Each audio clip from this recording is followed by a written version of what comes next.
Hi, my loves. Welcome back to the Starscartel channel. If you don't know, I am Star. The message I heard is they want claim on some of it. The scripture comes from Isaiah 66:7. Before she comes to labor, she gives birth. Before the pains come upon her, she safely delivers a male child. Whoever heard of such a thing or saw the light? Can a country be brought forth in one day, or a nation be born in a single moment? Yet Zion is scarcely in labor when she gives birth to her children. Shall I bring a mother to the point of birth, and yet not let her child be born, says the Lord? Or shall I allow her to conceive, yet close her womb, says your God? Rejoice with Jerusalem and be glad because of her. All you who love her, exult with her. All you who were in mourning over her. So here's the message. Baby, for somebody, God said you are about to give birth. You are about to give birth. You are about to give birth. You are about to give birth. You are about to give birth. You are pregnant with a blessing and you are about to give birth. And there is someone that wants to take this blessing from you. There is someone that wants to take this blessing from you. God is saying that this person was thinking that there would be some kind of way that they could steal this away from you. They were thinking that there was some kind of way they would be able to take this blessing for themselves. God is saying this blessing is for you. This blessing is for you. This blessing is for you. And now that they realize they cannot steal your blessing away, they are going to try to attach themselves to your blessing. Okay? The blessing that God has for you, it is for you. It is for you. It is for you. This message is not about, okay, God is reminding me of this is not a message for someone who thinks that this means, all this means God is saying, I don't have to pay my bills. No, okay, that's not. If this is somebody, God is about to bless you with a house, or God is about to bless you with a car, or God is about to bless you with these things, okay? You may have to experience someone trying to attach themselves to your blessing. You may have to experience someone feeling entitled to your blessing, okay? I'm being reminded of someone, like, let's say you have a house and you have this, like, you are, and you're the kind of person, you like your peace, you like to be alone, okay? And there is someone that tries to tell you, oh, I'm entitled to your house. I'm entitled to your house. And you already know the only thing they want to do is disturb your peace. The only thing they want to do is drive you, like they just want to drive you mad. Now, this is not a situation where this person is in need. This is the kind of situation where somebody feels as though they can just come over your house and take over. They feel like they can come over your house and they can try to tell you they don't like the way this is done. They don't like the way that is done. This needs to be changed. You need to change this. You need to change that. I don't think you need to use that. I don't think you should be doing it that way. I just feel like this is like someone feeling as though because you have this thing that it is now theirs. I'm being reminded I was watching what is it, Tiny House, one of the Tiny House shows, okay? And it was a young woman that was in school. I think she was in school for her doctorate in something. And she had her mom with her while she was looking for a house.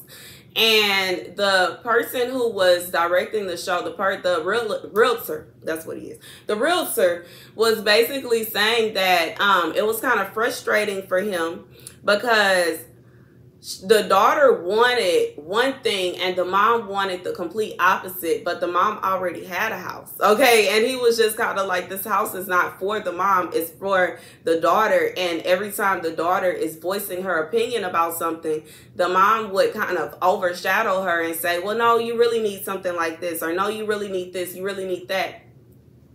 But in reality, the mom was more so thinking about what would make her comfortable when she comes to visit. However, it's not about that, you know, and in reality, a tiny house is already small as is. And the realtor was basically saying that while he wasn't trying to be disrespectful to the mother, at the same time, it was for the daughter. And it wouldn't be fair for the daughter to get something that would be the mom's dream home, and it's supposed to be her house. The mom already has her dream house. She already got her house. So it's kind of like, why would she be trying to control what her daughter has?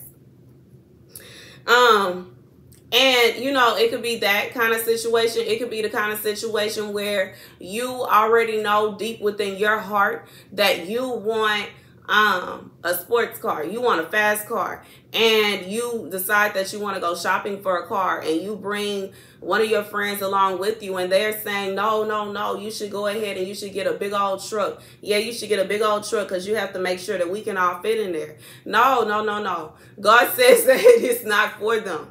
It's not for them to control what you are getting. It's not for them to try to tell you how you should, what should be going on with what God is blessing you with. Because the blessing that you are about to receive, it has been encrusted in your heart. This is something that you have wanted for a long time.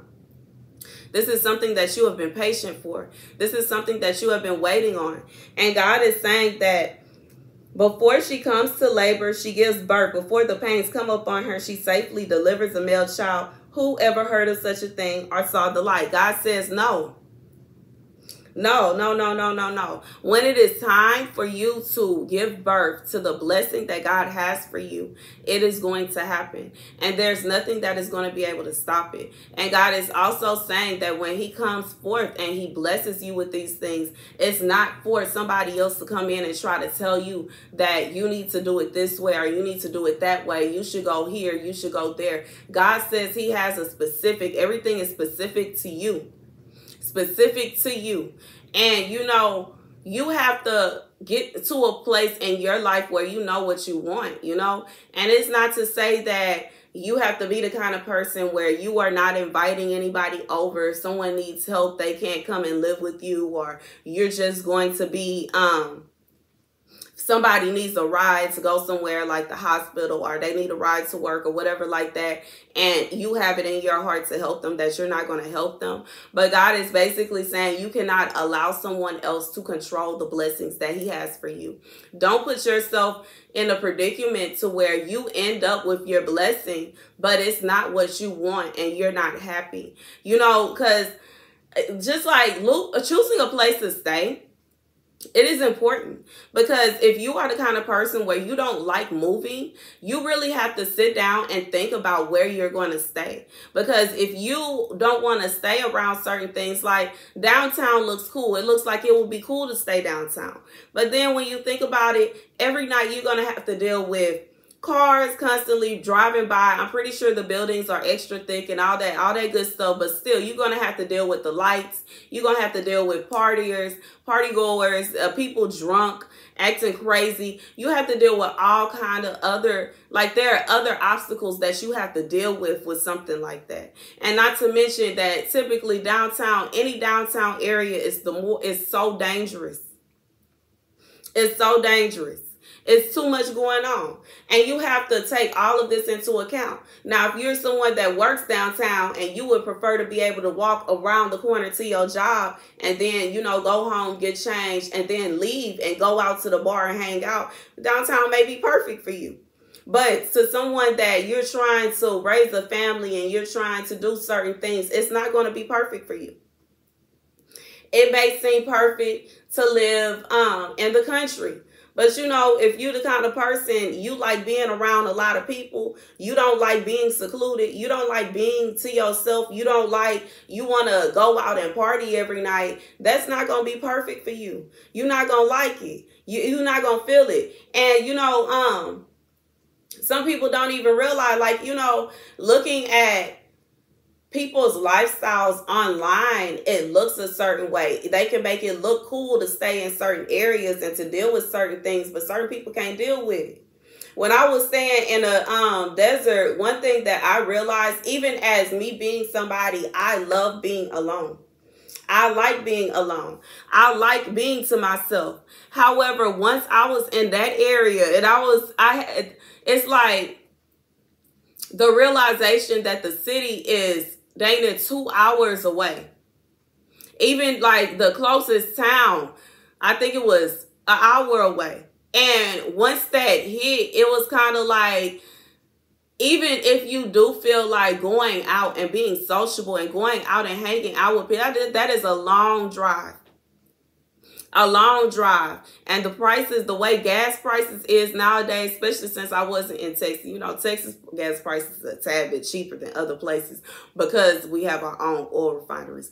But regardless, the way gas prices was in the area I was in, and also due to the fact that, you know, it was so far, it's just kind of like, it's not worth it, even if you are a social person, to live in a rural area, because when you want to go and be around other people, you won't realize it. I'm an introvert. I am an introvert, and I got to a point where I realized that there is a breaking point of what I can take. At a certain point, no, I don't want to just be by myself no more. Even like, and even though I wasn't living by myself, it still felt like I wanted to socialize. I wanted to socialize at a certain point. And this is me as an introvert. So as somebody, a sociable person that loves being around a lot of people, that loves being in the mix, that loves being able to hang out with people, is not going to like staying in a rural area, because typically all your neighbors want to be left alone just like you do, okay? That's typically why people move. Typical people that stay in rural areas, they like to chill. They want to relax. They don't feel like being bothered, okay? And you know, that's the truth of it. Some people like to stay in a suburb type area. Some people like that kind of area. They want to feel like they are secluded away from whatever is going on. Okay, regardless if they want to call it riffraff or whatever, they want to feel as though they are secluded and they are away from it all. Everybody ain't gonna like that. Everybody ain't gonna like that. Some people want to be around the hood people. Some people want to be around. So it's just, how do I say it? Like when you are choosing your house, you have to worry about what you want. Because yes, you're gonna have visitors. Yes, you may have open arms if somebody needs to move with you, or somebody needs to stay with you for a certain amount of time. But in reality, that's your house. In reality, you are the permanent residents. Okay, eventually they gonna find their own place, and a place that they want to live, and they're gonna move there.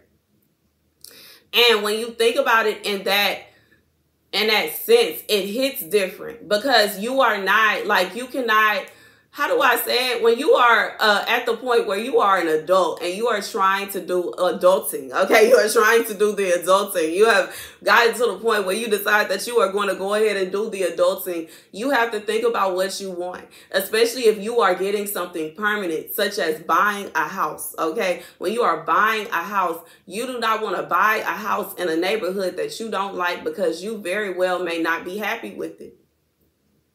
And it's not to say that you can't. It's possible. It is very possible to buy a house, you get a good deal in a neighborhood you're not really too happy about, but at the same time, you know how to build it up or fix it up to where it is your natural, like you love it, okay? You make it your own. And, you know, there's nothing wrong with that. But God is basically saying that he does not want you to be in a position where you are pressuring, someone is pressuring you into getting something you don't want.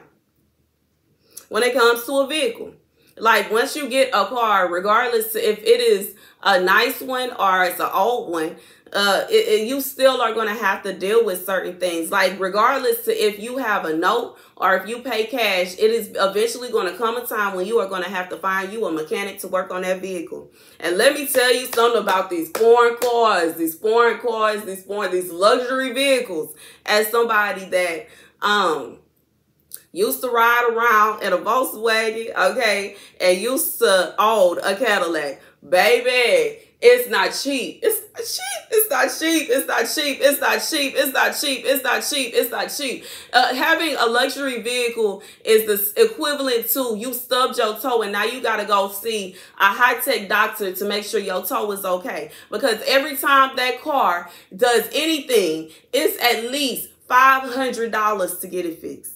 At the least. Not to mention the fact that you got to find a mechanic that know how to work on that car, because all cars are not built the same. And when you have something like a Volkswagen, you got to find you a specific person, somebody that specifically work on Volkswagens. When you got that BMW, it looks nice, it looks pretty, but you got to find you somebody that work on BMWs.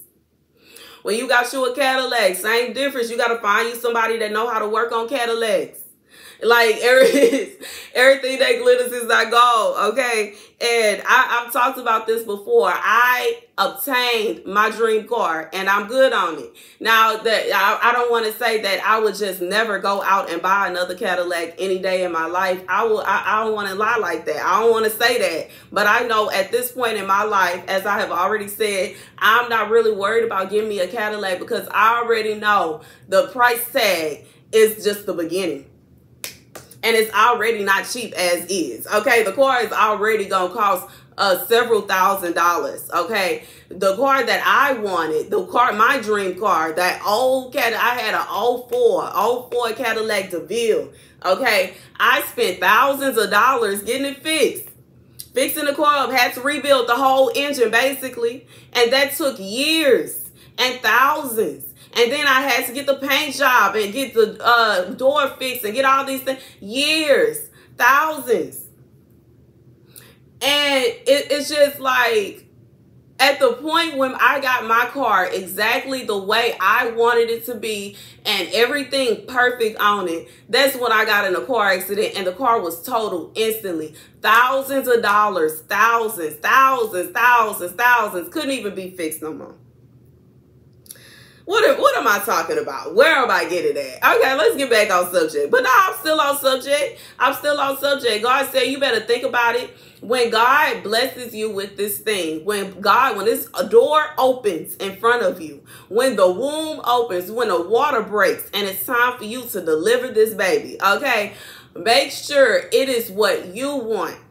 Make sure it is something you will be happy with. Because even though the people, like, they mean well. God is saying some of them, but they mean well. They mean well, but you have to think about you.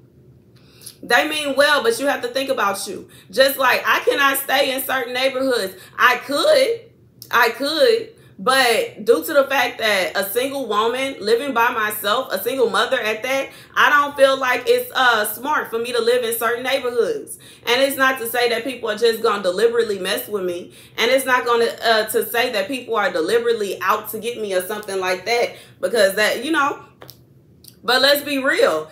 Like, why would I want to stay in a neighborhood where there are certain things going on, where there are certain instances going on where people are just getting taken out of here left and right? Why would I even, that's not smart. And then you have to think about the fact, regardless if you signing a lease or if you buying something, this is somewhere you are going to have to stay at the very least 6 months. And that is a long time when it comes to you getting to know an area. You trying to get to know this area. So God is saying, when you get this blessing, when this blessing is given to you, when a door is open, when the womb begins to open, make sure it's something that you want. Make sure it is specific for you. Make sure it is for you. It's for you. And it's for you. It's not to say that can't nobody help you. It's not to say that can't nobody assist you. It's not to say that you have to do everything by yourself. But at the same time, sometimes when you have to do everything by yourself, you will feel a sense of accomplishment because you did it by yourself. You did it alone. You are the only person that can even take any kind of credit besides you is God. And sometimes God is positioning you for that. Sometimes God will position you to where he is the only one that will take credit. He is the only one that can take credit. Can't nobody else come in and say, oh, I helped such and such to do this.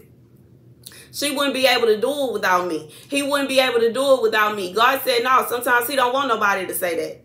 He don't want nobody to be able to feel as though if it weren't for them, you wouldn't have been able to have this thing. And, that's not to say that they're bad people. It's not to say that it's something wrong with them, but it is to say that God says he wants the glory. That's the message, y'all. That's the message, y'all. God says with this blessing that you are receiving, he wants the glory. Not only does he want the glory, he wants it to be specific to you. And once again, this is not to say that you cannot share it, because it does, however, say, rejoice with Jerusalem and be glad because of her. All you who love her, exult with her. All you who were mourning over her. So God is not saying that he doesn't want those who were wanting you to have these things, those that were looking for trying to help you or trying to offer you assistance. Yes, he wants them to celebrate with you. But at the same time, he says that he will be the one receiving glory for this thing, because this is something that you have been waiting on. This is something big that God is doing in your life. And God wants all the praise and all of the glory. Okay, that's the message, y'all. And God, for sure, when God blesses you with something, do not want a year to come and you to be like, oh no, this was a nightmare. Okay, and that's the message, y'all. Thank you guys for watching. Be sure to like, share, and subscribe. I hear God saying now, like, it would be, what a pity it would be for God to bless you with something and then you turn around and say that it was a complete nightmare. It was a complete disaster. You don't even understand this and you don't understand that. That's why God will be showing you things before you receive this blessing. There may be certain people that will try to orchestrate things to make your blessing into a nightmare. And God says those people don't need to be around your blessing. Those people don't need to be involved with your blessing. Those people don't need to have no parts in your blessing. Because if they are the kind of people, once you get your house, you move into your house, you have a housewarming party, and they come over there and they trying to go around to all your neighbors and talk about you, talk down on you, make you out to be this awful person. And now all of a sudden your neighbors are making your life miserable. God says those kind of people don't need to be nowhere near your blessing. And if they are like that, God will reveal it to you so that you'll see. And that's the message. God says this is your blessing. And if they are going to act that way, and if they want to behave that way, they don't need to have no parts in it. And that's the message. Thank you guys for watching. Deuce.